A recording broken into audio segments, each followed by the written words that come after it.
Hello everyone, आज हम देखेंगे आपके विभिन्न प्रतियोगी परीक्षाओं के लिए जो इम्पोर्टेंट क्वेश्चंस होते हैं उसको, जो कि यहाँ पे लिखा हुआ विभिन्न प्रतियोगिता परीक्षाओं के लिए उपयोगी, जिसमें आपका बैंक, एसएससी, रेलवे या कोई भी कॉम्पिटिटिव एग्जामिनेशन हो, उस एग्जामिनेशन में इस क्वेश्चन से आपके कहीं ना कहीं कोई ना कोई क्वेश्चन रिलेटेड होगा। तो आप इस क्वेश्चन को ध्यान से देखें और हमारे वीडियो को पूरे लास्ट तक है, वीडियो को बीच में स्किप ना करें, पूरे लास्ट तक देखेंगे तो इसमें आपको जरूर कुछ ना कुछ फायदा हो ही जाएगा। और इसमें हम आपको क्वेश्चन के साथ साथ कुछ टाइमिंग भी देंगे, उस टाइमिंग पीरियड में आप क्वेश्चन खुद से सॉल्व करेंगे और कॉपी पेन अपने पास लेके बैठे, उस कॉपी पेन के थ्रू जो भी इसका करेक्ट आंसर होगा उसको आप नोट करेंगे और नोट करने के बाद जो भी हम आंसर बताएंगे उससे आप मैच भी करेंगे। तो इस तरीके से आपके पास क्वेश्चंस भी हो जाएंगे और टेस्ट भी हो जाएंगे कि आपने कितना मार्क्स गेन किया। तो अब हम स्टार्ट करेंगे। स्टार्ट करने के लिए पहला हम जो क्वेश्चन देखेंगे वो पहला जो हमारा क्वेश्चन होगा उसको हम देख लेते हैं। पहला क्वेश्चन है, उत्तर गुप्त युग में जो विश्वविद्यालय प्रसिद्ध हो गया था। फर्स्ट क्वेश्चन है कि उत्तर गुप्त युग में जो विश्वविद्यालय प्रसिद्ध हो गया था वो कौन था। फर्स्ट ऑप्शन है कांची, सेकंड है तक्षशिला, थर्ड है नालंदा और फोर्थ जो कि लास्ट ऑप्शन है हमारा डी बल्लवी। चार ऑप्शन है। क्वेश्चन पूछा जा रहा है वो उत्तर गुप्त युग में जो विश्वविद्यालय प्रसिद्ध हो गया था वो कौन है। तो चारों ऑप्शन में आपके पास जो भी करेक्ट आंसर होगा आप उस आंसर को सिलेक्ट करें और अपनी कॉपी पे नोट करें। टाइमिंग अब आपका स्टार्ट हम करते हैं 15 सेकंड का। टाइमिंग जो है आपका स्टार्ट है 15 सेकंड का। इस 15 सेकंड के पीरियड में आप क्वेश्चंस को समझें और जो भी टिक होगा उसको टिक करें। इसके बाद हम इसका आंसर भी देंगे कि कौन सा आंसर होगा। आपके पास और 3 सेकंड, 2 सेकंड और ये आपका टाइमिंग अब खत्म हो गया। तो अब आंसर हम बताएंगे कि इसका आंसर कौन सा होगा। उत्तर गुप्त युग में जो विश्वविद्यालय प्रसिद्ध हो गया था उसका सही जो आंसर होगा वो होगा ये नालंदा। सी नंबर जो ऑप्शन है नालंदा, देखिए यहाँ पे ग्रीन हो गया, नालंदा। इसका सही आंसर होगा नालंदा। नेक्स्ट क्वेश्चन अब हम देखेंगे, क्वेश्चन नंबर सेकंड। तो क्वेश्चन नंबर सेकंड जो है इसमें बोला जा रहा है भारतीय नेपोलियन की उपाधि किसे दी गई है। भारत का जो नेपोलियन है वो किसे बोला जाता था, किसे ये उपाधि दी गई है। फर्स्ट है चंद्रगुप्त मौर्य, सेकंड है समुद्रगुप्त, थर्ड है चंद्रगुप्त प्रथम और जो फोर्थ है हमारा है वो हर्षवर्धन। यानी भारत की में नेपोलियन किसे कहा जाता था, ये उपाधि किसे दी गई थी। फर्स्ट ऑप्शन है चंद्रगुप्त मौर्य, सेकंड समुद्रगुप्त, चंद्रगुप्त प्रथम और हर्षवर्धन।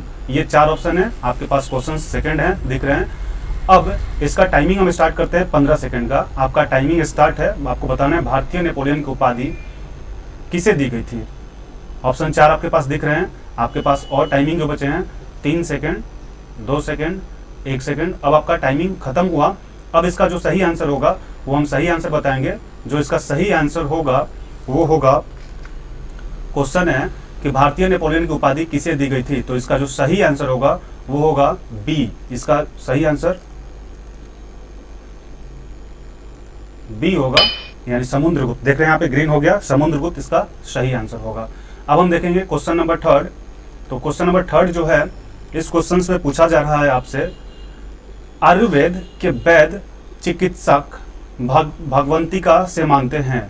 आयुर्वेद के जो वैद्य चिकित्सक थे वो भगवंतिका मानते हैं किसे, सुश्रुत को या च्यवन को या धन्वंतरी को या चरक को। आयुर्वेद के जो चिकित्सक थे भगवंतिक किसे मानते हैं। ऑप्शन है सुसुप्त और च्यवन, धन्वंतरी और चरक। चार ऑप्शन है आपके पास। क्वेश्चन है अब आपका टाइमिंग स्टार्ट होता है। आप इस टाइमिंग पीरियड में इस क्वेश्चन को बताएं कि इसका आंसर क्या होगा। आपके पास टाइमिंग जो है वो 10 सेकंड, 9 सेकंड। आयुर्वेद के वैद्य चिकित्सा का भगवंतिक किसे मानते थे। तो आपके पास और 3 सेकंड का टाइम है। आप इसको जरूर से जरूर करते चले और अपने कॉपी पे मेंशन भी करते चले। आपका टाइमिंग खत्म हो गया है। अब इसका जो भी आंसर होगा वो हम आंसर आपको बताएंगे कि इसका आंसर कौन सा सही होगा। तो इसका आंसर जो होगा सही होगा सी, धन्वंतरी। धन्वंतरी जो होगा इसका सही आंसर होगा। देख लेते हैं, देखिए सी ग्रीन हो गया, यानी इसका जो आंसर है धन्वंतरी होगा। अब हम देखेंगे क्वेश्चन नंबर 4।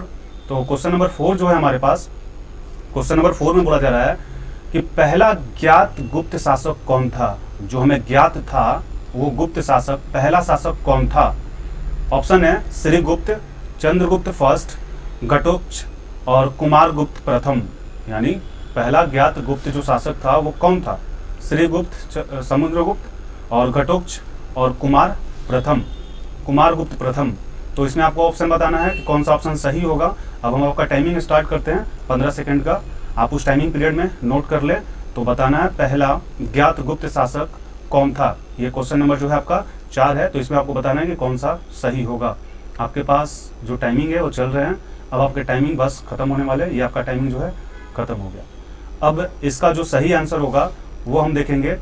इसका जो सही आंसर होगा वो होगा श्रीगुप्त। ए नंबर जो ऑप्शन है वो सही होगा श्रीगुप्त। देख लेते हैं श्रीगुप्त, ये हमारा सही आंसर है। अब हम देखेंगे क्वेश्चन नंबर 5। तो क्वेश्चन नंबर 5 को देख लेते हैं। क्वेश्चन नंबर 5 में बोला जा रहा है आपसे, रोमन साम्राज्य के साथ भारत का व्यवहार रोम पर किसके द्वारा आक्रमण के साथ समाप्त हो गया। यानी रोमन साम्राज्य जो थे उनके साथ भारत का जो व्यापार रोम पर था वो किसके आक्रमण के साथ समाप्त हो गया था। ऑप्शन है अरबों के द्वारा, सेकंड है हंगेरियाइयों के द्वारा, और सी है हुर्नों के द्वारा, और डी है तुर्कों के द्वारा। तो ऑप्शन आपके पास 4 है। रोमन साम्राज्य के साथ भारत का व्यापार रोम पर किसके द्वारा आक्रमण के साथ समाप्त हो गया था। अब इसका जो टाइमिंग है, टाइमिंग आपका स्टार्ट है 14 सेकेंड। क्वेश्चन में पूछा जा रहा है कि रोमन साम्राज्य के साथ भारत का व्यापार रोम पर किसके द्वारा आक्रमण के साथ समाप्त हो गया। 4 ऑप्शन है, 4 ऑप्शन में टाइमिंग भी आपका अब जो है लास्ट चल रहा है, बस 1 सेकेंड, ये आपका टाइमिंग समाप्त हो गया। अब इसको हम देखेंगे कि इसका सही आंसर क्या होगा। तो सही आंसर जो होगा इसका क्वेश्चन नंबर 5 है, और 5 का जो सही आंसर होगा वो होगा हुर्नों द्वारा, यानी सी। देख लेते हैं, देखिए सी में ग्रीन हो गया, हुर्नों द्वारा। 5 क्वेश्चन हो गए आपके पास। अब हम चलेंगे नेक्स्ट 6 नंबर क्वेश्चन की तरफ। तो 6 नंबर क्वेश्चन को हम देख लेते हैं। 6 नंबर जो क्वेश्चन है वो है आर्यभट्ट और बारहमिहिर के सुविख्यात नाम किसके युग के साथ संबंधित है। आर्यभट्ट और जो बारहमिहिर जो है इसके सुविख्यात नाम किसके युग से संबंधित है। इसमें कौन सा युग है जिससे संबंध रखता है। फर्स्ट ऑप्शन है गुप्त वंश, सेकंड है कुषाण वंश, और थर्ड है मौर्य वंश, और जो लास्ट है पाल वंश। यानी 4 ऑप्शन है। आर्यभट्ट और बारहमिहिर के सुविख्यात नाम किसके युग के साथ संबंध रखता है। ऑप्शन है 4। अब आपका हम टाइम स्टार्ट करते हैं। टाइमिंग जो है अब आपका स्टार्ट है 15 सेकंड का। इस टाइमिंग पीरियड में आप अपने कॉपी और पेन के थ्रू अपने कॉपी पे इसका आंसर जरूर मेंशन करें, और जो हम आंसर बताएं उस आंसर को भी आप देखिए कि कितना आपका क्वेश्चन सही है और कितना गलत है, और क्वेश्चंस को भी आप नोट करते चले या फिर स्क्रीनशॉट लेते चले। तो आपका टाइमिंग जो है वो खत्म हो गया। अब इसका हम आंसर देखेंगे। तो आंसर देखने के लिए क्वेश्चन नंबर 6 जो है इसका सही आंसर होगा ए गुप्त वंश। इसका जो सही आंसर होगा वो है ए गुप्त वंश। देख लेते हैं, सही आंसर है गुप्त वंश, ये ही सही होगा। अब हम बढ़ेंगे क्वेश्चन नंबर 7 की ओर। तो क्वेश्चन नंबर 7 जो है इस पे हम देख लेते हैं। क्वेश्चन नंबर 7, इलाहाबाद के स्तंभ में किसकी उपलब्धियां उत्कीर्ण है। यानी इलाहाबाद का जो स्तंभ है उसमें किसकी उपलब्धियां को मेंशन की गई है। फर्स्ट जो है समुद्रगुप्त मौर्य, सेकंड है जो था आपका चंद्रगुप्त मौर्य है, सेकंड है समुद्रगुप्त, थर्ड है विक्रमादित्य, और लास्ट जो डी है स्कंदगुप्त। यानी इलाहाबाद के स्तंभ में किसकी उपलब्धियां जो है वो उत्कीर्ण की गई है। चंद्रगुप्त मौर्य, समुद्रगुप्त, विक्रमादित्य या स्कंदगुप्त। तो 7 नंबर क्वेश्चन है। इसका टाइमिंग अब हम स्टार्ट करते हैं 15 सेकंड का। इस टाइमिंग पीरियड में आप क्वेश्चंस को जरूर से जरूर सॉल्व करें। 15 सेकंड का टाइम है। टाइमिंग भी आपका चल रहा है। जो आपके पास जो लेफ्ट टाइम बचे हैं वो है 5 सेकंड, 3 सेकंड, 2, अब 1। ये आपका टाइमिंग जो है खत्म हुआ। अब इसका आंसर हम बताएंगे कि इसका आंसर सही क्या होगा। 7 नंबर क्वेश्चन है। तो 7 नंबर क्वेश्चन का जो सही आंसर होगा वो होगा समुद्रगुप्त। देख लेते हैं, चेक कर लेते हैं। समुद्रगुप्त, हाँ सही है, समुद्रगुप्त ही होगा इसका सही आंसर। अब हम चलेंगे क्वेश्चन नंबर 8 की तरफ। तो 8 जो क्वेश्चन है उसको हम देख लेते हैं। क्वेश्चन नंबर 8 जो है, क्वेश्चन नंबर 8 में बोला जा रहा है चीनी यात्री फाहियान किस गुप्त शासक के शासनकाल के दौरान भारत आया था। यानी चीन का जो यात्री था जिसका नाम था फाहियान, वो किस गुप्त शासक के शासनकाल के दौरान भारत आया था। चीन का जो यात्री था फाहियान वो किस गुप्त शासक के शासनकाल के दौरान भारत में आया था। ऑप्शन फर्स्ट है चंद्रगुप्त मौर्य, सेकंड है समुद्रगुप्त, सेकंड जो ऑप्शन है वो है समुद्रगुप्त, थर्ड है चंद्रगुप्त सेकंड। यहाँ पे देखिएगा, ध्यान दीजिएगा, चंद्रगुप्त सेकंड है, यहाँ पे 2 लगा हुआ है यानी सेकंड है, और लास्ट जो डी ऑप्शन है कुमारगुप्त। तो इस क्वेश्चन का जो सही आंसर होगा आप उसको बताएंगे। टाइमिंग अब आपका स्टार्ट होता है 15 सेकंड का। क्वेश्चन को फिर से रिपीट कर देते हैं। चीनी यात्री फाहियान किस गुप्त शासक के शासनकाल के दौरान भारत में आया था। आपका टाइमिंग भी चल रहा है। आप इस क्वेश्चन को अपने जो भी कॉपी है उस पर मेंशन करते चले। अब आपका टाइमिंग जो है ये समाप्त हो चुका है। अब इसका आंसर हम बताएंगे कि इसका आंसर क्या होगा। तो देख लेते हैं, क्वेश्चन नंबर 8 है, और क्वेश्चन नंबर 8 का जो सही आंसर होगा, चीनी यात्री फाहियान किस गुप्त शासक के शासनकाल के दौरान भारत आया था, इसका सही आंसर होगा समुद्रगुप्त द्वितीय यानी सेकंड, समुद्रगुप्त सेकंड। देख लेते हैं इसको आंसर चेक करके, सही है, यही ग्रीन हुआ है, यानी सी जो इसका आंसर है वो सही होगा। अब हम देखेंगे क्वेश्चन नंबर 9। तो क्वेश्चन नंबर 9 देखेंगे। क्वेश्चन नंबर 9 में जो है उसमें बोला जा रहा है गुप्त शासकों के बारे में निम्नलिखित में से कौन सा कथन सही नहीं है। जो गुप्त शासक थे उसके बारे में निम्न में से कौन सा जो कथन है वो सही नहीं है, यानी गलत है।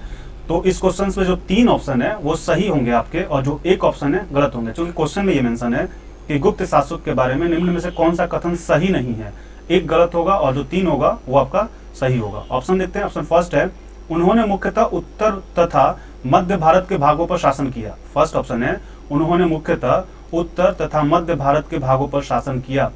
सेकंड है राजपथ वशांग तथा यहाँ पे तथा नहीं होगा, और सिंहासन सदा सब के बड़े पुत्र को मिलता था, यानी जो राजपथ था और सिंहासन जो था वो हमेशा उनके बड़े पुत्र को ही मिलता था। जो सी ऑप्शन है उसमें बोला जा रहा है न्याय प्रणाली पहले की अपेक्षा बहुत अधिक विकसित थी, यानी जो न्याय करने की जो प्रक्रिया थी वो जो पहले जो था उससे ज्यादा क्या विकसित हो गई थी ये। और जो ऑप्शन 4 है इसमें है भूमि करों में वृद्धि हुई और व्यापार तथा यहाँ पे होगा तथा मिस्टेक हो गया, तथा होगा वाणिज्य पर करों में कमी, यानी भूमि का जो कर था उस पे वृद्धि कर दी गई, बढ़ा दी गई, और जो व्यापार था उसकी कर में कमी कर दी गई। तो इसमें कौन सा जो ऑप्शन है वो गलत है और 3 सही आपका ऑप्शन होगा। अब टाइमिंग आपका स्टार्ट होता है 15 सेकंड का। आप इस 15 सेकंड में अपने क्वेश्चंस का आंसर जरूर बताएं। गुप्त शासकों के बारे में निम्न में से कौन सा कथन सही नहीं है। आपका टाइमिंग चल रहा है और ये लगभग लास्ट ही चल रहा है, ये 2 सेकंड 1 सेकंड। अब आपका जो टाइम है वो समाप्त हो गया। तो अब हम इसका आंसर देखेंगे। क्वेश्चन नंबर 9 का जो सही आंसर होगा वो होगा बी, ये राजपथ और जो इसका सिंहासन जो था सदा सबसे बड़े पुत्रों को ही मिलता था, ये बात नहीं थी, ये गलत था, सबसे बड़े पुत्रों को नहीं मिलता था। देख लेते हैं इसका आंसर सही करके। हाँ, बी नंबर जो है ग्रीन हो रहा है, तो ये सही है आंसर है हमारा 9 का बी नंबर। अब हम देखेंगे नेक्स्ट क्वेश्चन। नेक्स्ट जो क्वेश्चन होगा वो हमारा होगा 10। तो 10 नंबर क्वेश्चन में हमसे बोला जा रहा है कवि कालिदास किसके राज कवि थे, यानी जो कवि थे कालिदास ये किसके राज कवि थे, ये आपको बताना है। फर्स्ट ऑप्शन है चंद्रगुप्त मौर्य। जो फर्स्ट ऑप्शन है चंद्रगुप्त मौर्य है। सेकंड है समुद्रगुप्त। थर्ड है चंद्रगुप्त सेकंड। और जो फोर्थ ऑप्शन है यानी डी कुमारगुप्त, यानी कवि कालिदास थे, ये किसके राज कवि थे आपको बताना है। 4 ऑप्शन में से कौन सा सही होगा। इसका अब हम टाइमिंग जो है 15 सेकंड का स्टार्ट करते हैं। आपका टाइमिंग स्टार्ट है, आपको बताना है कि कवि कालिदास किसके राज कवि थे। ये आपके पास टाइमिंग जो है चल रहा है, 5 सेकंड का और टाइम है। आप इस क्वेश्चन को जरूर सॉल्व करें और वीडियो को पूरे लास्ट तक देखें। तो आपका टाइमिंग अब जो है वो समाप्त हो गया। अब इसका हम आंसर देखेंगे। अब आंसर की टाइम है, यानी 10 नंबर क्वेश्चन का जो सही आंसर होगा वो होगा हमारा सी, चंद्रगुप्त जो सेकंड थे, ये हमारा सही आंसर होगा। देख लेते हैं, देखिए ये ग्रीन हो गया, यानी ये सही आंसर है। अब हम देखेंगे क्वेश्चन नंबर 11। तो क्वेश्चन नंबर 11 जो है, इस क्वेश्चन नंबर 11 में पूछा जा रहा है गुप्त युग का प्रवर्तक कौन था। गुप्त युग का जो गुप्त युग था उसका प्रवर्तक कौन था। ऑप्शन है घटोत्कच, ऑप्शन फर्स्ट जो है घटोत्कच। बी है श्रीगुप्त, जो ऑप्शन बी है श्रीगुप्त। सी है चंद्रगुप्त प्रथम, जो ऑप्शन सी है यह चंद्रगुप्त प्रथम। और जो ऑप्शन डी है उसमें पूछा जा रहा है समुद्रगुप्त। यानी 4 क्वेश्चन है, 4 ऑप्शन है क्वेश्चन नंबर 11 का। गुप्त युग का प्रवर्तक कौन था, तो आपको बताना घटोत्कच था या श्रीगुप्त था या चंद्रगुप्त फर्स्ट था या समुद्रगुप्त था। तो आपका टाइमिंग अब स्टार्ट होता है 15 सेकंड का। अब इस 15 सेकंड के पीरियड में आप वीडियो को लाइक जरूर करें और हमारा चैनल यदि आपको अच्छा लग रहा है तो आप हमारे चैनल को सब्सक्राइब जरूर करें। आप सब्सक्राइब करना ना भूलें ताकि जो नेक्स्ट वीडियो अपलोड होगा उसका नोटिफिकेशन आपको जल्द से जल्द मिल जाए। तो इस क्वेश्चन का जो आपका टाइमिंग है वो खत्म हो चुका है।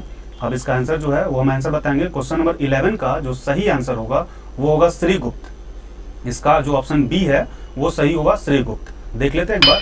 हाँ देखिए ग्रीन हो गया, यानी श्रीगुप्त जो इसका सही आंसर है वही होगा। अब हम देखेंगे क्वेश्चन नंबर 12। तो क्वेश्चन नंबर 12 जो है, इस 12 नंबर क्वेश्चन में बोला जा रहा है गुप्त राजवंश किस लिए प्रसिद्ध था। गुप्त राजवंश जो था वो किस लिए प्रसिद्ध था। फर्स्ट ऑप्शन है कला और स्थापत्य के लिए, और सेकंड है साम्राज्यवाद के लिए, थर्ड है राजस्व और भूमि सुधार के लिए, या जो ऑप्शन डी है कोई नहीं। तो गुप्त राजवंश जो था वो किस लिए प्रसिद्ध था आपको बताना। अब यहाँ पे ऐसा नहीं कि डी ऑप्शन है इसमें कोई नहीं, तो आप कोई नहीं देके डायरेक्ट डी को आंसर मार दें। आप इसको ध्यान से देखें, क्वेश्चन को पढ़े। अब आपका टाइमिंग जो है वो स्टार्ट होता है 15 सेकंड का। गुप्त राजवंश किस लिए प्रसिद्ध था। आपका टाइमिंग 9 सेकंड का और बच गया है। आप इस टाइमिंग पीरियड में इस क्वेश्चन को जरूर सॉल्व करें। तो अब आपके पास जो टाइम है 3 सेकंड 2 सेकंड, अभी आपका टाइम खत्म हुआ। अब इसका हम सही आंसर देखेंगे, हम बताएंगे कि इसका सही आंसर क्या होगा। क्वेश्चन नंबर 12 का जो सही आंसर होगा वो आपका होगा ए। यहाँ पे डी आप ना मारे, डी जो है कोई नहीं है, गलत है। इसका सही आंसर होगा ए, कला और स्थापत्य का जो है ये सही आंसर होगा। देख लेते हैं इसको। तो देखिए ये ग्रीन हो गया, यानी यही हमारा सही आंसर है। अब हम देखेंगे क्वेश्चन नंबर 13। तो क्वेश्चन नंबर 13 जो है इसमें हमसे बोला जा रहा है गुप्त शासकों की सरकारी भाषा थी। गुप्त शासक जो थे उनकी सरकारी भाषा क्या थी। गुप्त शासक की सरकारी भाषा थी कौन सी। फर्स्ट है पाली, बी है प्राकृत, और सी है हिंदी, और डी है संस्कृत। गुप्त शासकों की सरकारी भाषा कौन सी थी। पाली, प्राकृत, हिंदी, संस्कृत। तो अब आपका टाइम जो होगा क्वेश्चन नंबर 13 के लिए वो स्टार्ट होगा। 15 सेकंड का टाइम होगा आपका। ये टाइमिंग आपका अब चल रहा है 15 सेकंड, और आप इस टाइमिंग पीरियड में एक बार जरूर बताएं कि क्या इसका सही आंसर होगा। तो अब आपका टाइमिंग जो है वो लगभग समाप्त हो रहा है। 3 सेकंड 2 सेकंड 1 सेकंड, अब ये आपका टाइमिंग पूरी तरीके से खत्म हो चुका है। अब हम देखेंगे इसका जो सही आंसर होगा वो क्या होगा। क्वेश्चन नंबर 13 का सही आंसर जो होगा वो होगा संस्कृत, यानी गुप्त शासकों की जो सरकारी भाषा थी वो थी संस्कृत। देख लेते हैं। तो डी, हाँ ये ग्रीन हो रहा है, यानी ये सही आंसर है। अब हम देखेंगे क्वेश्चन नंबर 14। तो क्वेश्चन नंबर 14 जो है वो हमारे स्क्रीन पे आने वाला है। क्वेश्चन नंबर 14 जो है इसमें बोला जा रहा है गुप्त शासन के दौरान निम्नलिखित में से ऐसा व्यक्ति कौन था जो एक महान खगोल विज्ञानी तथा गणितज्ञ था। यानी गुप्त शासन के द्वारा निम्नलिखित में से ऐसा कौन सा व्यक्ति था जो महान खगोल विज्ञानी भी था और गणितज्ञ भी था। यानी वो महान जो खगोल विज्ञान में भी नॉलेज रखता था और गणित यानी मैथमेटिक्स में भी नॉलेज रखता था। ऑप्शन फर्स्ट है भानुगुप्त, सेकंड है यानी बी वाग्भट, जो बी ऑप्शन है वाग्भट, सी है आर्यभट्ट, और डी है वराहमिहिर। ये जो है आपके पास 4 ऑप्शन है। क्वेश्चन है गुप्त शासन के द्वारा निम्नलिखित में से कौन सा ऐसा व्यक्ति था जो एक महान खगोल विज्ञानी तथा गणितज्ञ था। और अब आपका हम टाइमिंग स्टार्ट करते हैं। 15 सेकंड का आपका टाइमिंग स्टार्ट है। आप इस टाइमिंग पीरियड के अंदर आप अपना क्वेश्चंस का जो भी आंसर है उसको नोट करते चले और आंसर भी नोट करते चले, और जो भी क्वेश्चंस है उसको भी नोट करते चले। ना हो तो आप इसका स्क्रीनशॉट लेते चले और फिर इसके बाद में बैठ के क्वेश्चंस को लिख ले। आपका जो टाइमिंग है वो खत्म हुआ। अब इसका आंसर हम बताएंगे, इसका आंसर सही क्या होगा। जो 14 नंबर क्वेश्चन है इसका सही आंसर आपका होगा आर्यभट्ट, यानी गुप्त शासन के द्वारा जो खगोल विज्ञानी और गणितज्ञ थे वो थे आर्यभट्ट। इसका सही आंसर होगा आर्यभट्ट। देख लीजिए ग्रीन हो गया आर्यभट्ट। अब हम चलेंगे क्वेश्चन नंबर 15। तो क्वेश्चन नंबर 15 अब आने वाला है। क्वेश्चन नंबर 15 में आपसे बोला जा रहा है कि गुप्त राजा, जो क्वेश्चन नंबर 15 जो है इसमें बोला जा रहा है गुप्त राजा जिसने विक्रमादित्य की पदवी ग्रहण की थी वह था। गुप्त जो राजा थे विक्रमादित्य, इनकी पदवी किसने ग्रहण की थी। इनका जो पद था वो किसने ग्रहण किया था, वो कौन था। ऑप्शन फर्स्ट है स्कंद गुप्त, बी है समुद्रगुप्त, और सी है चंद्रगुप्त 2, और डी है कुमारगुप्त। यानी गुप्त राजा जिसने विक्रमादित्य की पदवी ग्रहण की थी वह कौन था। 4 ऑप्शन आपके पास है। क्वेश्चन नंबर 15 है। अब आपका टाइमिंग स्टार्ट होगा। आप इस टाइमिंग पीरियड के अंदर जरूर इसका आंसर बताएंगे कि इसका आंसर क्या होगा। गुप्त राजा जिसने विक्रमादित्य की पदवी ग्रहण की थी वह कौन था। तो अब आपका टाइमिंग जो है लास्ट सेशन पे चल रहा है। 3 सेकंड 2 सेकंड, अब आपका टाइमिंग ये खत्म हुआ। अब इसका आंसर जो भी होगा उसको हम बताएंगे। तो देखते हैं इसका आंसर क्या होता है। क्वेश्चन नंबर 15 का जो सही आंसर होगा ये गुप्त राजा जिसने विक्रमादित्य की पदवी ग्रहण की थी, इसका जो सही आंसर होगा वो होगा सी चंद्रगुप्त 2। चंद्रगुप्त 2 जो थे इन्होंने गुप्त जो राजा थे विक्रमादित्य की पदवी को ग्रहण किया था। तो चेक भी कर लेते हैं। देख सकते हैं आप सी ग्रीन हुआ, यानी सी जो इसका सही आंसर होगा। अब हम चलेंगे क्वेश्चन नंबर 16 की तरफ। तो क्वेश्चन नंबर 16 जो है ये आपके पास आ चुका है। आप क्वेश्चन नंबर 60 को हम एक बार समझा देते हैं। निम्नलिखित में से गुप्त वंश का वह राजा कौन था? निम्नलिखित में से गुप्त वंश का वह राजा कौन था जिसने हुंडों को भारत पर आक्रमण करने से रोका था? गुप्त वंश का वह राजा कौन था जिन्होंने हुंडों को भारत पर आक्रमण करने से रोक दिया था? ऑप्शन फर्स्ट है स्कंद गुप्त, और बी है समुद्रगुप्त, सी है चंद्रगुप्त टू, और डी है कुमारगुप्त। यानी इसमें 4 ऑप्शन है आपके पास। इस ऑप्शन में आपको बताना है कि निम्नलिखित में से गुप्त वंश का वह कौन राजा था जिसने हुंडों पर भारत पर आक्रमण करने से रोक दिया था। अब आपका इसका जो टाइमिंग है क्वेश्चन नंबर 16 का वो स्टार्ट होगा। 15 सेकंड का टाइम है। आप इस टाइम पीरियड के अंतराल अपने क्वेश्चंस को जरूर सॉल्व करें और क्वेश्चन को जरूर समझें। और यदि हमारा वीडियो लेक्चर अच्छा लग रहा है, आपके लिए उपयोगी है, तो आप हमारे चैनल को लाइक और सब्सक्राइब जरूर करें और अपने दोस्तों में शेयर भी जरूर करें ताकि दूसरे लोगों को भी इससे फ़ायदा हो। अब आपका टाइमिंग जो है वो ख़त्म हो चुका है। अब इसका आंसर जो है हम बताएंगे, इसका आंसर सही आंसर क्या होगा। तो क्वेश्चन नंबर 16 है। क्वेश्चन नंबर 16 का जो सही आंसर होगा वो होगा चंद्रगुप्त टू। इसका सही आंसर होगा चंद्रगुप्त टू। तो देख लेते हैं। हाँ, ये सही आंसर है, चंद्रगुप्त टू ही होगा। अब हम देखेंगे क्वेश्चन नंबर 17। 16 हो गया, अब क्वेश्चन नंबर 17। तो क्वेश्चन नंबर 17 अब आपके स्क्रीन पे आ चुका है। क्वेश्चन नंबर 17 में बोला जा रहा है गुप्त संवत निम्नलिखित में से किसके द्वारा स्थापित किया गया था? गुप्त संवत जो था वो निम्न में से, यहाँ पे 4 ऑप्शन में से किसके द्वारा स्थापित किया गया था? ऑप्शन फर्स्ट है चंद्रगुप्त प्रथम, ऑप्शन फर्स्ट है चंद्रगुप्त प्रथम, सेकंड है चंद्रगुप्त टू, थर्ड है समुद्रगुप्त, थर्ड जो है समुद्रगुप्त, और डी ऑप्शन जो है कुमारगुप्त। यानी आपको बताना है कि गुप्त संवत निम्नलिखित में से किसके द्वारा स्थापित किया गया था? समुद्रगुप्त प्रथम, चंद्रगुप्त टू, समुद्रगुप्त या कुमारगुप्त। 70 नंबर। अब इसका आपका टाइमिंग स्टार्ट होगा। तो टाइमिंग आपका क्वेश्चन नंबर 17 के लिए स्टार्ट है। आप इसका आंसर जरूर बताएंगे कि इसका आंसर क्या होगा सही। तो आपका टाइमिंग भी चल रहा है और देख लेते हैं, बस आपका टाइमिंग लास्ट चल रहा है। अब हम इसका आंसर जो होगा वो खुद से बताएंगे क्योंकि आपका टाइमिंग जो है वो खत्म हो चुका है। तो देख लेते हैं इसका सही आंसर क्या होगा। क्वेश्चन नंबर 17 जो है, क्वेश्चन नंबर 17 का जो सही आंसर होगा वो होगा चंद्रगुप्त प्रथम। ये सही आपका आंसर होगा, चंद्रगुप्त प्रथम। अब हम देखेंगे क्वेश्चन नंबर 18। तो क्वेश्चन नंबर 18 देख लेते हैं क्या है। क्वेश्चन नंबर 18 जो है इसमें बोला जा रहा है गुप्त काल में किस धातु के सर्वाधिक सिक्के जारी किए गए थे? बहुत ही अच्छा क्वेश्चन है ये। गुप्त काल में किस धातु के सर्वाधिक सिक्के जारी किए गए थे? जो गुप्त काल था उसमें कौन सी ऐसी धातु थी जिसका सबसे ज्यादा सिक्का बनाया गया था? फर्स्ट है सोना का, सेकंड है चांदी का, थर्ड है तांबा, और डी जो है वो है लोहा। यानी किस धातु का सबसे ज्यादा सिक्का गुप्त काल में बनाया गया था? 4 ऑप्शन है। अब आपका टाइमिंग स्टार्ट होगा क्वेश्चन नंबर 18 के लिए। तो 15 सेकंड का टाइमिंग आपका स्टार्ट है। आप इस टाइम पीरियड में इस क्वेश्चन को नोट करें और इसका आंसर जो हो आप खुद से एक बार गेस करें कि आंसर क्या होगा। उसके बाद आंसर को मैच भी जरूर करें। आपका टाइमिंग जो है वो अब खत्म होता है।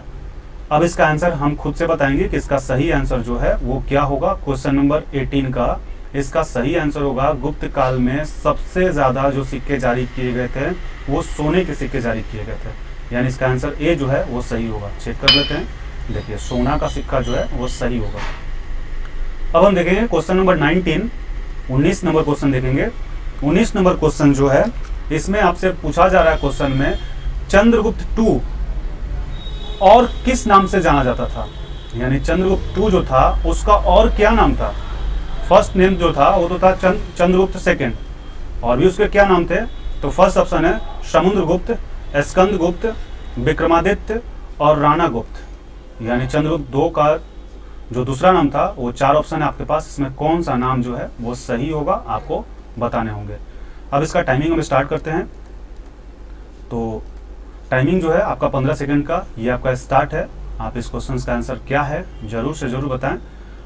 और आपका टाइम अब चल रहा है। क्वेश्चन पे पूछा जा रहा है समुद्रगुप्त 2 और किस नाम से जाना जाता था? इसका आंसर हम खुद बताएंगे। तो अब आपका टाइम खत्म हो चुका है। देखते हैं इसका सही आंसर क्या होगा। क्वेश्चन नंबर 19 का जो सही आंसर होगा ये चंद्रगुप्त 2 को और किस नाम से जाना जाता था? तो वो था विक्रमादित्य। यानी विक्रमादित्य को ही चंद्रगुप्त 2 के नाम से जाना जाता था। या तो आप चंद्रगुप्त 2 बोलिए या फिर विक्रमादित्य, बोलिए, दोनों एक ही का नाम था। चंद्रगुप्त टू का दूसरा नाम विक्रमादित्य था या फिर विक्रमादित्य का दूसरा नाम चंद्रगुप्त टू था। अब हम चलेंगे क्वेश्चन नंबर 20 की तरफ। क्वेश्चन नंबर 20 जो है ये आपके स्क्रीन पे अब आ चुका है। निम्नलिखित में से किनके सिक्के संगीत के प्रति उनका प्रेम दर्शाता है? यानी निम्न में से किसका जो सिक्का था वो संगीत के प्रति प्रेम को दर्शाता है? बहुत अच्छा क्वेश्चन है। किसके सिक्के जो थे वो संगीत के प्रति प्रेम को दर्शाता है? फर्स्ट ऑप्शन है मौर्य के, सेकंड ऑप्शन है नंदों के, और सी जो ऑप्शन है गुप्तों के, और डी जो ऑप्शन है चोलों के। यानी निम्न में से किसके संगीत जो सिक्के थे वो संगीत के प्रति उनके प्रेम को दर्शाता है? तो ऑप्शन 4 है। अब आपका टाइमिंग क्वेश्चन नंबर 20 के लिए स्टार्ट होता है। तो 15 सेकंड का टाइम है। आप इस टाइम पीरियड के अंदर क्वेश्चन का आंसर क्या होगा उसको बताएंगे। आपका टाइमिंग भी स्टार्ट है और आप उम्मीद है कि कॉपी और कलम लेके ही बैठे होंगे। आप उस क्वेश्चन को आंसर भी नोट कर रहे होंगे। अब आपका टाइमिंग जो है वो खत्म होता है। अब हम देखेंगे इसका सही आंसर क्या होगा क्वेश्चन नंबर 20 का। तो क्वेश्चन नंबर जो 20 है, निम्न में से किनके जो सिक्के थे संगीत के प्रति प्रेम को दर्शाता है? तो जो सही आंसर होगा वो होगा गुप्तों के। यानी गुप्तों के जो सिक्के थे वो प्रेम के प्रति को दर्शाता है। देख लेते हैं। हाँ, गुप्तों के, ये सही आंसर हो गया आपका क्वेश्चन नंबर 20 का। अब हम चलेंगे क्वेश्चन नंबर 21 यानी 21 की तरफ। इसमें जो क्वेश्चन पूछा जा रहा है, आपके स्क्रीन पे क्वेश्चन आ गए हैं। वानभट्ट निम्नलिखित में से किस सम्राट के राज दरबारी कवि थे? यानी वानभट्ट जो थे निम्नलिखित में से किस सम्राट के राज दरबारी कवि थे? वानभट्ट निम्नलिखित में से किस सम्राट के राज दरबारी कवि थे? कवि ऑप्शन फर्स्ट है विक्रमादित्य। ऑप्शन फर्स्ट जो है वह विक्रमादित्य। ऑप्शन सेकंड है कुमारगुप्त। थर्ड है हर्षवर्धन और डी जो है कनिष्क। यानी वानभट्ट निम्नलिखित में से किस सम्राट के राज दरबारी कवि थे? आपके पास 4 ऑप्शन है। टाइमिंग स्टार्ट करते हैं क्वेश्चन नंबर 21 के लिए। अब आपका टाइमिंग 15 सेकंड का स्टार्ट है। यदि आपको वीडियो अच्छा लग रहा है तो हमारे चैनल को जरूर सब्सक्राइब करें और लाइक भी करें। ऐसा वीडियो हम हमेशा डालते रहेंगे आपके एग्जामिनेशन के लिए, जो कि बहुत इंपॉर्टेंट होगा। अब आपका टाइमिंग जो है वो खत्म होने वाला है। ये खत्म हो गया आपका टाइम। अब इस क्वेश्चन का जो भी आंसर होगा वो हम बताएंगे कि इसका आंसर सही क्या होगा। क्वेश्चन नंबर 21 था। इसका जो सही आंसर होगा वो होगा वानभट्ट निम्नलिखित से किस सम्राट के राज दरबारी के कवि थे? वो थे हर्षवर्धन कवि भी थे। तो अब हम नेक्स्ट क्वेश्चन नंबर 22 देखेंगे। 21 क्वेश्चन हो चुका है। अब क्वेश्चन नंबर 22 देखेंगे हम। तो क्वेश्चन नंबर 22 आपके स्क्रीन पे आ चुका है। क्वेश्चन नंबर 22 में बोला जा रहा है कि हर्षवर्धन अपनी धार्मिक सभा कहाँ किया करते थे? हर्षवर्धन जो थे अपनी धार्मिक सभा कहाँ पर किया करते थे? तो फर्स्ट है मथुरा में, सेकंड है प्रयाग में, थर्ड है वाराणसी में, और जो डी है यानी लास्ट ऑप्शन जो है ताम्रलिप्त में। यानी हर्षवर्धन अपनी धार्मिक सभा कहाँ करते थे? ऑप्शन आपके पास 4 हैं जो कि आपके स्क्रीन पे शो कर रहे हैं। अब इसका टाइमिंग में स्टार्ट करते हैं। क्वेश्चन नंबर 22 का 15 सेकंड का टाइम है। अब इस टाइम पीरियड में इसका आंसर क्या होगा आप खुद से सॉल्व करें और जो भी आंसर होगा उसको नोट करते चले और हमारे आंसर से उसको मैच जरूर करें और अपना रिजल्ट भी चेक करें कि आप कितना मार्क्स गेन किए और क्या आप में कमी है उसको भी आप दूर करें इस वीडियो को देख के। अब हम देखेंगे इसका आंसर क्या होगा। तो क्वेश्चन नंबर 22 का जो सही आंसर होगा, यहाँ हर्षवर्धन अपनी धार्मिक सभा कहाँ किया करते थे? तो ऑप्शन होगा प्रयाग में। यानी प्रयाग में वो अपना धार्मिक सभा करते थे। देख लीजिए प्रयाग में, ग्रीन हो गया। अब हम चलेंगे क्वेश्चन नंबर 23 यानी 23 नंबर क्वेश्चन की ओर। तो 23 नंबर क्वेश्चन जो है आपके स्क्रीन पे आ चुके हैं। एक महान रोमनी नाटक कादंबरी का लेखक कौन था? जो महान रोमानी जो नाटक था जिसका नाम था कादंबरी, इसका लेखक कौन था? फर्स्ट ऑप्शन है वानभट्ट, सेकंड है हर्षवर्धन, थर्ड है भास्कर वर्धन और लास्ट जो है बिंदुसार। यानी 4 ऑप्शन है आपके पास। क्वेश्चन स्क्रीन पे है। अब आपका टाइमिंग जो है क्वेश्चन नंबर 23 के लिए वो स्टार्ट करते हैं।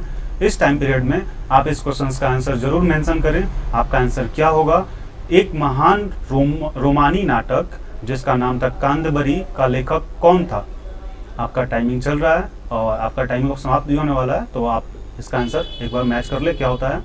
क्वेश्चन नंबर जो था हमारा ये था 23 और 23 का जो सही आंसर होगा वो हमारा आंसर होगा वानभट्ट जो इसका है सही आंसर होगा। अब हम देखेंगे क्वेश्चन नंबर 24 यानी क्वेश्चन नंबर 24। क्वेश्चन नंबर 24 जो है वो आपके स्क्रीन पे शो हो रहे हैं।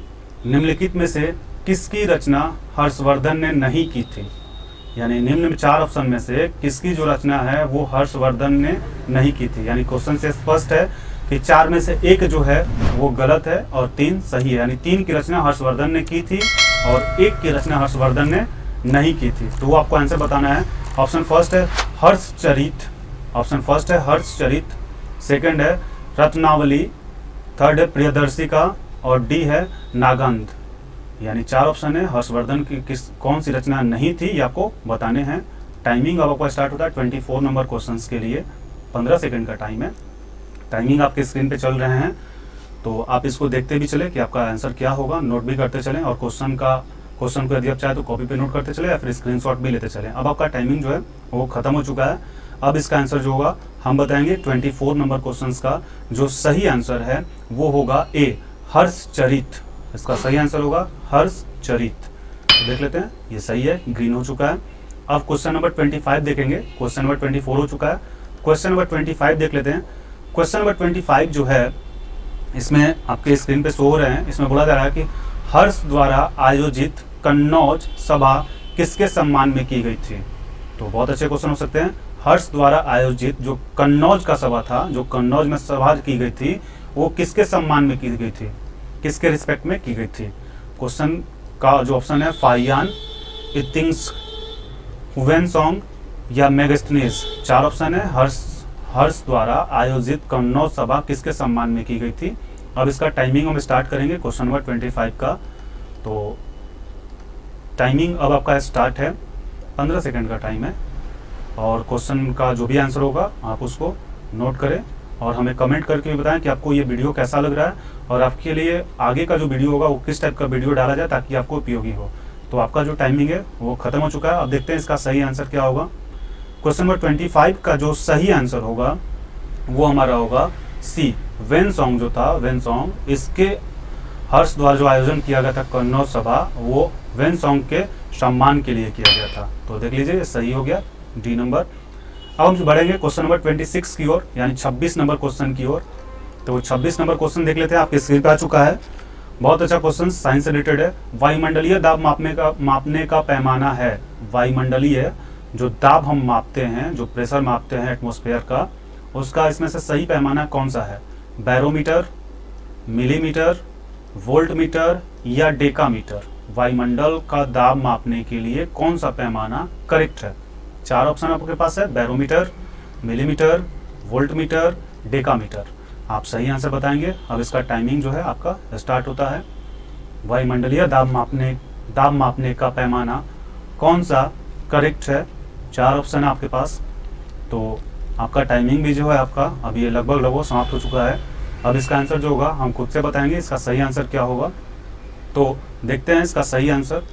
क्वेश्चन नंबर 26 है और जो क्वेश्चन नंबर 26 है वायुमंडलीय दाब मापने का पैमाना, ये जो इसका पैमाना होता है बैरोमीटर। तो इसका सही आंसर होगा ए बैरोमीटर। अब हम चलेंगे क्वेश्चन नंबर 27 की तरफ। क्वेश्चन नंबर 27 आपके स्क्रीन पे आ चुके हैं। अमीबा में कुल कितने सेल मीन्स यहाँ पे लिखा हुआ कोशिका यानी सेल होते हैं?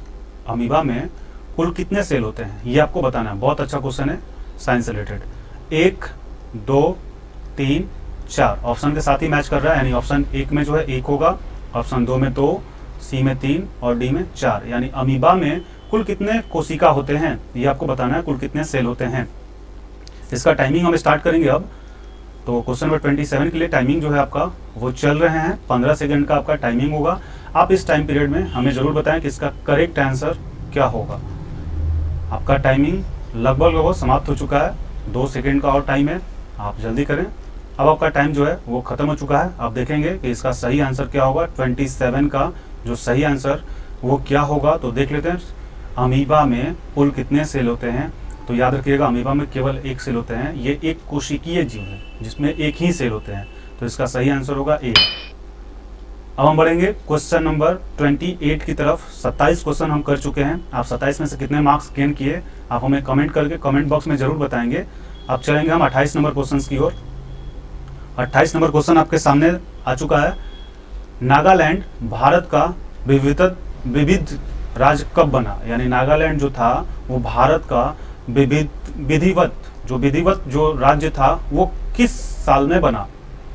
फर्स्ट है 1963 ईस्वी, 1964 ईस्वी, 1965, 1966, यानी नागालैंड भारत का विधिवत राज्य कब बन गया था, ये आपको बताना है। 63, 64, 65, 66, 1963, 1964, 1965 या 1966। टाइम स्टार्ट होता है 28 नंबर क्वेश्चन के लिए। 15 सेकंड का आपका टाइमिंग है और इसके बाद इसका आंसर जो होगा हम वो बताएंगे कि इसका सही आंसर क्या होगा। तो 6 सेकंड। अब आपका जो टाइम है वो खत्म हो चुका है। अब इसका सही आंसर जो है वो हम बताएंगे कि इसका सही आंसर क्या होगा। नागालैंड भारत की विधिवत जो राज्य बनी थी वो 1963 ईस्वी में बनी थी, यानी इसका जो सही आंसर होगा वो होगा ए। देख लीजिए ग्रीन हो रहा है, ए जो सही है। नागालैंड भारत का विधिवत राज्य 1963 में बना था। क्वेश्चन नंबर 29 करेंगे और क्वेश्चन नंबर 29 जो है आपके स्क्रीन पे आ चुका है। उत्तर पूर्व सीमांत रेलवे में सबसे बड़ा स्टेशन कौन है। उत्तर पूर्व सीमांत में जो रेलवे स्टेशन है, ये रेलवे से रिलेटेड क्वेश्चन है, बहुत अच्छे क्वेश्चन है। सबसे बड़ा स्टेशन कौन है उत्तर पूर्व सीमांत में। ऑप्शन है मालीगांव, जलगांव, फुलेरा या मालाखेड़ा। उत्तर पूर्व सीमांत रेलवे में सबसे बड़ा रेलवे स्टेशन कौन सा है। मालीगांव, जलगांव, फुलेरा या मालाखेड़ा। तो देखते हैं इसका टाइमिंग अब स्टार्ट करते हैं हम। 30 सेकंड का आपके पास टाइमिंग स्टार्ट है, सॉरी 15 सेकंड का। 15 सेकंड का अंतराल पे ही क्वेश्चन चल रहा है, तो 15 सेकंड का टाइमिंग आपका अब स्टार्ट है। और आपका ये आंसर कौन सा होगा आप कॉपी पे मेंशन करके हमारे आंसर से ज़रूर मैच करें। तो आपका टाइमिंग अब समाप्त हो चुका है। अब क्वेश्चन नंबर 29 का जो सही आंसर है उसको हम देख लेते हैं कि उत्तर पूर्व सीमांत रेलवे में सबसे बड़ा रेलवे स्टेशन जो होता है वो है हमारा मालीगांव। इसका जो सही आंसर होगा वो होगा ए, मालीगांव सही होगा। देख लेते हैं, करेक्ट आंसर है मालीगांव। अब हम बढ़ेंगे क्वेश्चन नंबर 30 जो कि लास्ट क्वेश्चन होगा 30 नंबर क्वेश्चन की ओर। और लास्ट नंबर क्वेश्चन से पहले जाने से पहले हम एक बार आपसे जरूर बोलेंगे कि आप हमारे चैनल को लाइक, सब्सक्राइब और शेयर अपने दोस्तों में जरूर करें। और आप हमें कमेंट करके जरूर बताएं कि आपको इसके बाद का किस टाइप का आपको वीडियो चाहिए, जिसको हम जल्द से जल्द वीडियो अपलोड कर दें ताकि आपको वो ज़्यादा यूजफुल हो जाए। क्वेश्चन नंबर 30 चलेंगे। क्वेश्चन नंबर 30 आपके सामने हो चुका है। बहुत अच्छा क्वेश्चन है। मुख्यमंत्री की नियुक्ति कौन करता है। वेरी गुड क्वेश्चन ये। मुख्यमंत्री की जो नियुक्ति है वो कौन करता है। ऑप्शन फर्स्ट है राज्यपाल, राष्ट्रपति, मुख्य न्यायाधीश या प्रधानमंत्री। मुख्यमंत्री की नियुक्ति कौन करता है। राज्यपाल, राष्ट्रपति, मुख्य न्यायाधीश या प्रधानमंत्री। 30 नंबर है और ये 30 नंबर जो लास्ट क्वेश्चन है ये बहुत अच्छे क्वेश्चन के साथ हम इन इसको करेंगे। तो आपका टाइमिंग जो है अब आपका 15 सेकंड का स्टार्ट होता है। 15 सेकंड का आपका टाइमिंग जो है वो काउंट भी होने लगा है। आपके पास 10 सेकंड और बचे हैं। आप इसका आंसर एक बार जरूर हमें टोटल करके बताएंगे कि आपने कितना मार्क्स गेन किया और क्या आप में कमी रह गई थी। आप जरूर हमें बताएं ताकि हमें पता चल सके कि आप क्या कर पा रहे हैं। आपका टाइमिंग स्टार्ट जो था वो खत्म हो चुका है। अब लास्ट क्वेश्चन का लास्ट आंसर हम बता देते हैं कि मुख्यमंत्री की नियुक्ति कौन करता है। तो मुख्यमंत्री की जो नियुक्ति होता है वो राज्यपाल करते हैं। याद रखेंगे कि मुख्यमंत्री की नियुक्ति राज्यपाल करते हैं और राज्यपाल के सामने मुख्यमंत्री को शपथ ग्रहण करना होता है, जो कि आपका ऑप्शन जो है ए होगा, सही होगा। ये आपका ग्रीन हो चुका है। तो यहाँ पे हम इस वीडियो को अब एंड करते हैं। नेक्स्ट वीडियो के लिए आप हमारे चैनल को लाइक और सब्सक्राइब तथा बेल का जो बटन है उसको जरूर दबाए रखें ताकि वीडियो को अपलोड करते ही आपके पास नोटिफिकेशन मिल जाए।